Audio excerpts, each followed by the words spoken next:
On June 7th, 2021, Margaret and Paul Murdaugh were murdered at their home. We're here at Hampton Cemetery in Hampton County, South Carolina. They have been buried here. We're here to pay our respects, visit their graves, and we cordially invite you to come along. For almost 100 years, Alex Murdaugh's father and grandfather ran a large and powerful private law firm in Hampton, South Carolina, and were also prosecutors for a 5-county district in the area. Alex graduated in 1990 from USC, and then the USC School of Law in 1994. He then joined up with the Murdaugh law firm known as Peters Murdaugh, Parker Elsroth, and Dietrich PMP ED. He also volunteered with the solicitor's office at that time. Maggie also went to the University of South Carolina, and that is where in the late 1980s she met a young man just one grade above her by the name of Alex Murdaugh. He became her first real boyfriend. They dated for a while, then decided to get married. Once Alex was able to convince her to move to the tiny rural town of Hampton to be near his family's law firm.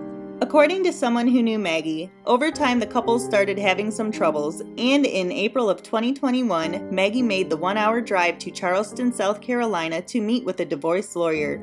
Around the time, Maggie was also apparently looking into the family's finances as she prepared for a potential divorce from Alex. A friend of the family says she never paid much attention to the finances or where all their money came from. She hadn't worked outside of the house much over the years. She ran a business in downtown Hampton for a short period of time, but other than that, she spent her time raising the couple's kids, Buster and Paul. She knew they were doing great financially thanks to Alex's job, so it wasn't something she was worried about. The questions now are, how serious was she about the divorce? Did she discuss the idea of a divorce with Alex? What did she find while looking into the family's financial situation? We may never get the answers to these questions because on June 7th, 2021, she was found dead at the family hunting property known as Moselle, along with her 22-year-old son, Paul. Alex found their bodies. County Communications. I have an Alex Murdaugh on the line calling from 4147 Moselle Road. He's advising that his wife and child was shot. Okay, and sir, give me the address again. It's 4147 Moselle Road. I've been up to it now. It's bad. Okay. Okay, and are they breathing? No, ma'am. Okay, and you said it's your wife and your son? My wife and my son. Are they in a vehicle? No, ma'am. They're on the ground out at my kennel.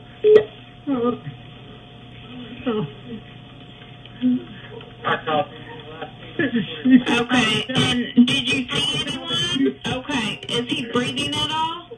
No. Is she? Okay, do you see anything?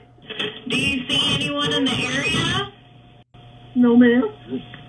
No, ma'am. What color is your house on the outside? What color is your house on the outside? It's white. You can't see it from the road. Okay, is it a house or a mobile home? It's a house. Okay, and what is your name? My name is Alex Murdaugh.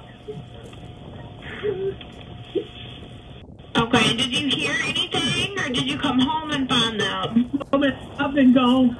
I just came back. Okay, and was anyone else supposed to be at your house? No, ma'am.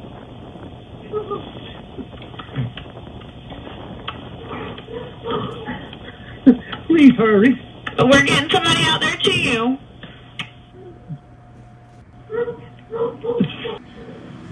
And you sure they're not breathing?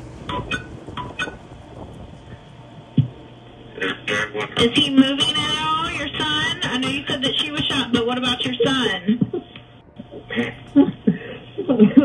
Nobody. They're not. Neither one of them's moving. And does anything look out of place? Ma'am, not particularly, really, no, ma'am. Okay. Okay. 2 different guns were used in the murder. Shell casings were found at the murder location. No one has been arrested or charged in the murders. Alex was named a person of interest in the case. Everything Maggie owned was left to Alex in her will. Alex claims to have a good alibi for the time of the killings, saying he was visiting with his mother, who has dementia. When Paul died, he was facing multiple felony charges stemming from a boat accident that killed a 19-year-old girl by the name of Mallory Beach. Paul was allegedly driving the boat drunk at the time of the crash. Charges were dropped after his death. We looked into this story much more in our video we did about it, which we will link below. Alex has since been arrested on other charges. Some of those charges involved stealing money from a housekeeper by the name of Gloria Satterfield. She was working at this property when she apparently fell down the stairs on the front porch and hit her head. She later died at the hospital. We have more about that story in another video we did, which we will also link below. The Murdaugh family is offering a $100,000 reward for anyone with information leading to the arrest of the killer or killers. Maggie and Paul were both cremated. Maggie's obituary says Margaret Maggie Kennedy Brandstetter Murdaugh, 52, entered into eternal rest with her son Paul Terry Murdaugh the evening of Monday, June 7, 2021. She graduated from the University of South Carolina in 1991, where she met her husband, Alex. She was a member of Kappa Delta sorority and has kept in touch with many of these friends over the years. Maggie and Alex raised their 2 sons in Hampton, South Carolina, and enjoyed spending their summers at their beach house in Modesto. Maggie had a heart of pure generosity and loved welcoming friends and family into her home on any given occasion. She adored her family and cherished spending time on the boat with her 2 sons. She will be remembered as a second mom to her son's many friends. She made the most out of every situation and lived each and every day to the fullest. Paul's obituary says Paul Terry Murdaugh, 22, of Hampton, South Carolina, entered into eternal rest alongside his loving mother, Margaret Brandstetter Murdaugh, Maggie, the evening of Monday, June 7, 2021. Paul grew up with a love for the outdoors and particularly enjoyed hunting at their lodge in Moselle with his father Alex and brother Buster. He was a junior at the University of South Carolina, where he was often found cheering on the Gamecocks with his friends and family. Paul never met a stranger and had an abundance of friends. He was always eager to lend a helping hand to anyone in need. No one was more loving and genuine than Paul, and because of this, his personality was one of a kind. Paul is survived by his beloved father Richard Alexander Murdaugh, Alex, and his older brother Richard Alexander Murdaugh Jr., Buster, both of whom he looked up to with all of his heart.